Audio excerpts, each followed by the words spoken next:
And the Chicago Bears got together for Sunday Night Football. It was our first real primetime look at C.J. Stroud. Yep. Last year it was a Week 18. Let's pull the game to Saturday night because it was the AFC South Championship. I mean, it wasn't anything overly spectacular. At times, it felt like the Texans were going to blow them out. The Bears did a nice job of hanging around. Yes, At the end of the they day, did. it was 19-13. I can't remember what the spread was. Did the Bears cover? Did they cover? Because you and I picked them to lose by 9. You picked them to lose by 8. And it was 19-10 until the Bears kicked a field goal fairly late. I can't remember what the spread was either. I want to say maybe it was 6. Oh, it was 6. Right? Oh, right. well, there, everybody. So right on the money there. Everybody wins, everybody loses. 2 really good defenses. I think that's the first thing you talk about, right? 2 really good defenses. And then when you talk about the Houston Texans, obviously an offense that's way farther along than the Chicago Bears. That's for sure. And the Houston Texans are one of the best teams in football, and we know C.J. Stroud is certainly one of the best quarterbacks in the game. Nico Collins has become a superstar, and everybody, I know Stephon Diggs is the big name, but this is going to be the guy all year. Just like I know it's Kelsey in Kansas City, it's really Rashee Rice is the guy now. Nico Collins is the guy they're basing their offense around. And Stephon Diggs will certainly have his moments. He's a great route runner. He still can provide a lot of things to their offense. But, man, this guy right here throwing the ball is just pinpoint. And like we talked about, this Bears defense is no joke. Eberflus is a good coach. They're creative schematically, and they got good players to go along with it. They made things tough on Houston. Houston ran the ball great last week. We know the passing game's scary, but it was Chicago's defense that kept them in the game because the offense, and we'll get to that, needs a lot of freaking work in a lot of different ways, in my opinion. Yeah, and I mean, I think the Bears suffered from a little too much hype, a little too high of expectations. Yeah. We all got fascinated, and we were guilty of that too. We got fascinated with Caleb Williams, and it was a very simple analysis. They already have a great defense. Oh, wow, look at what they've added offensively. It wasn't just they could be really good, maybe. It's like they're like, hey, here, this is the team that, they're not going to hide from anyone. And I think that's part of the problem. I hear you there. They didn't get to enjoy their year of sneaking up on everyone like the Texans did last year. They got thrust right into the spotlight. Hard Knocks didn't help. But high expectations and, a lot of work that needs to be done. I'm looking at the numbers. Yeah. DeAndre Swift, big free agent addition that we thought was going to move the needle, 14 carries, 18 yards. They can't His run numbers at all. were bad Right. last week. When the leading rusher is your rookie quarterback, first overall pick. Not good. 44 yards on 5 attempts, scrambles.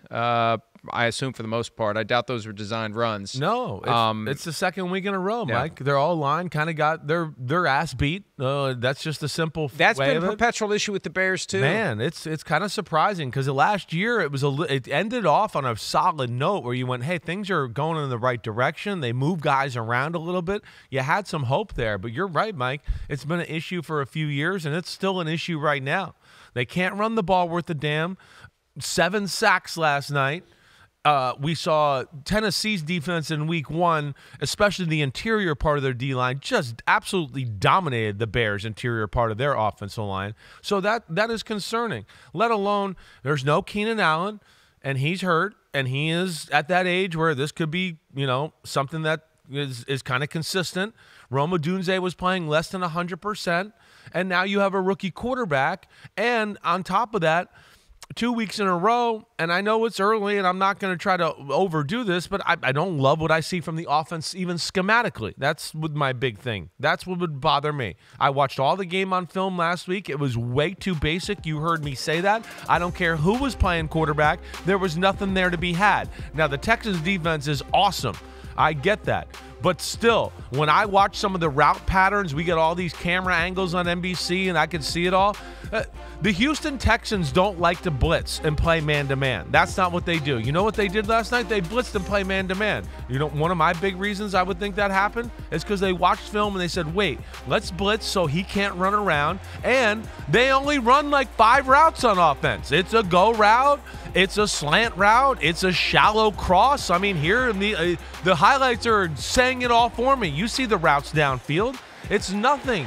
So when the players aren't playing good, we can't dominate the line of scrimmage. We got a few injuries. We need a schematical advantage, and they don't have that either, and that's led to some ugly, ugly play so far. So to the extent that we saw some Patrick Mahomes comparisons, between Caleb Williams Right. and the greatest of all time, Right. arguably, if not actually. The difference is you mentioned the blitz. What does Mahomes do when you blitz him? He kicks it Tears into a it higher up. gear. Sure. Yeah. And so far, Caleb Williams hasn't gotten to the point where he can do that, so it's going to keep happening. It's going to keep happening. And Kansas City had answers for that. And Kansas City, let's not forget, as awesome as Patrick Mahomes, the offense they started to run with Patrick Mahomes, the league had never seen an offense like that. So it had creative answers that everybody was like, what the hell is this? We've never seen a team attack like this. They're just sending people downfield everywhere and letting this guy float around and do that. And of course, they could protect better than the Chicago Bears team. But I think when you couple that with, it's very routine, it's very West Coasty, basic stuff, that is what scares me. And, yeah, Shane Waldron's definitely got to go back to the drawing board, the offensive coordinator, and figure out a new way to attack here and try to find some creative angles to get them going and get some confidence in the offense. When your top running back has 1.3 yards per carry and the number 2 guy has 1.5 yards per carry, that's a problem. It's a butt whoop. Khalil Herbert almost has a Jerome Bettis stat line for last night. The all-time great stat line for Jerome Bettis was 5 carries, 1 yard, 3 touchdowns. Yeah. And Herbert's got 2 carries, 3 yards, 1 touchdown last night. It was late in the second quarter. They were negative yards running. I literally made a comment in the viewing room. DeAndre Swift got the 7-yard run, and I went, oh, they're actually in the positives now, running the ball. They couldn't get back to the line of scrimmage. So, and listen, the Houston defense I know is really good, and I think it'll only continue to get better. D'Amico Ryans is a hell of a coach. What they got going on there on the defensive side, the talent's good, and they got a little versatility in their attack. You know, they're based in that Seattle scheme to a degree, but they're not afraid to play man-to-man maybe more than Seattle or the 49ers do out in San Francisco, because they got some guys that can, as you see in the background here, look at this. I want you guys to rewind these plays. Can we rewind this and go back to the start here? Because I think it's worth showing. Mike, watch not only the defense, but again, tell me what on the offense is supposed to scare anybody. Yeah. 1, we can't protect. 2, it's 3 guys out in a route. It's like Caleb Williams at USC. It's a lot like that. And USC, he could. Here we go again. Oh, it's 2 go routes, and the guy on the inside's running a 5-yard out. Whoa, don't blow me away, offense. Don't be so creative. So, yeah, there's things there. And when you're playing a defense that's coached by D'Amico Ryans and company, they're going to be all over some of this basic stuff, Mike. That's a problem. And I am concerned with the way the Bears offense looks after 2 weeks. Well, and let me just say this. It's still very early, but if you're Matt Eberflus, you got to get your stuff together, because you become the most obvious candidate to be replaced if this is a disappointing year, especially when in a primetime game you completely blow it with 2 of your challenges. That's just look. one of the objective indicators as to whether or not it's like a simple pass-fail. Does this staff, are they able to process and decide things I hear you there, man. accurately? And when you see Stephon Diggs clearly in bounds, right in front of you, and you throw the challenge, what the hell? And you throw the challenge flag. And then the interception where the ball hit the ground a couple of times and you throw the red flag again.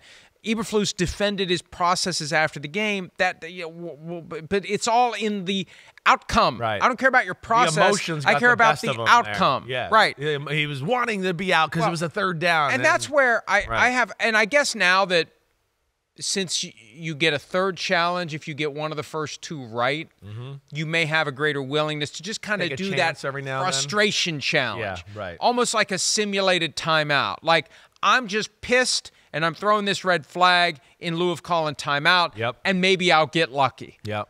I understand that in theory, but when it's clear, like with Diggs, if they would have ruled it out of bounds and the Texans had thrown the red flag, it would have been overturned like that. That's how clear it was that it wasn't what the Bears thought it was. So I just think you got to be careful with that, especially if you're going to underachieve, if the offense is going to be too simple, if the Bears aren't going to be as good, and they're 1-1. I know. But if they're not going to be what we thought they were going to be, that's the kind of thing that starts to heat up seats for the offensive coordinator and for the head coach. That's right. And it gets a team that has a quarterback with a ton of promise and talent inclined to go out and find an offensive head coach, not a defensive That's head what you got to worry about. All eyes are going to be on the quarterback in the first pick and the progress there, man. No matter how good the defense is, which, again, it was phenomenal last night. And like you talked about, it kept them in the football game. Eberflus will ultimately be judged by, yes, this team winning and how Caleb Williams looks as they do that. They got tough sledding ahead. The Vikings next week, right? The Jaguars down the road, which is still a Texans, talented Vikings. team. You got me excited. If they don't, the Vikings don't get the Bears right away. You're right. I'm on the wrong team. You're right. Exactly right. The Bears, they got the Colts. Okay, that's positive. Rams is positive. Carolina Panthers is positive. Definitely. So maybe they can get something going here offensively, because those are three teams that have not played great defense to this point. Build a little confidence, get a few wins, things start to flow. Exactly. Right. Now, hey, we did this well for 2 or 3 weeks. Now I can add something off of what we did well, but we'll see where that goes. They got a lot of work to do on that side of the ball. And Houston, come on. They're another team that I'd throw up there with your Minnesota team, with between DeMeco Ryans, the defensive coordinator Matt Burke, who's a hell of a coach, and then Bobby Slowick. You go, those are three guys that got it all. And as we know, I don't think Houston's going anywhere. They're going to be in this all year long. They are going to Minnesota next week. That's one of the key 1:00 Eastern games now that both teams will enter at 2-0. Yeah, that's going to be good. The Vikings looking better than expected. Hi, it's Mike Florio. Thanks for watching PFT on YouTube. Hit subscribe for the latest news and analysis from Pro Football Talk.